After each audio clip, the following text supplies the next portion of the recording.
Most people will live their later lives by and large healthily. The evidence on that is clear.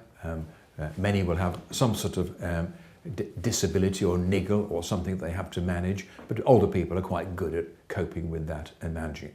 However, it's also clear that with very many more older people, there will be very many more what are called long-term conditions: diabetes, dementia, coronary heart disease, etc.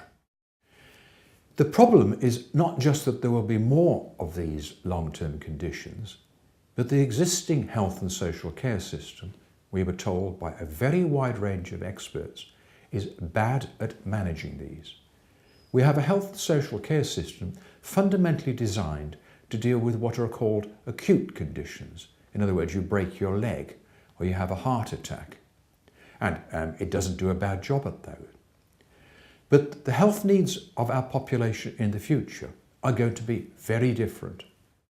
We will also have to deal with how to manage these long-term conditions better in the future. And that requires for most people that they are managed without having to go into hospital. What we are currently seeing is that many of our acute hospital wards are filled with very old, frail people who ought not to be there. They're there because there's nowhere else for them to go at present, because the system is not very good at caring for them and supporting them in their own homes. And as a consequence, people shunt them into hospital because that looks as if that's a safe place for them. It's not a safe place, it's not a good place, and the expert evidence to us was clear that we must find better ways of caring for our frail, elderly people with long-term conditions. And that's going to require a revolution in the way the health and social care systems work in the future. I won't go into too much detail, but essentially it requires us to be able to integrate a whole range of different health and social care services around an individual in their own home, and to ensure that there is proper 24-hour cover 7 days a week for those services, so that they're supported themselves in their own home rather than being pushed into hospital except when it's necessary.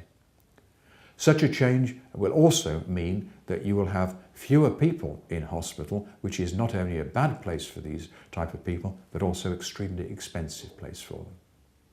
Because expense, of course, is, as ever, going to be one of the issues. If you've got very many more frail people and a great increase in demand in social care as well as in healthcare, there's going to be a need to find how we're going to find the money for all of that. That won't be simple. But social care in particular requires government attention, because the evidence to us was overwhelming that the funding for social care now is in a crisis, and government has to do something about that if, as they have said, they're going to bring in clear national standards for social care, which we think is a good thing.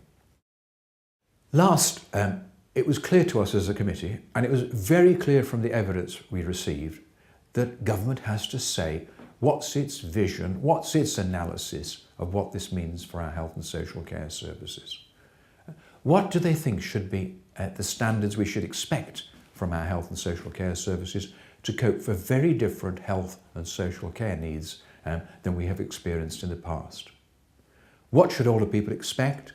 How should the system change better to deal with it? And how should we bring this about?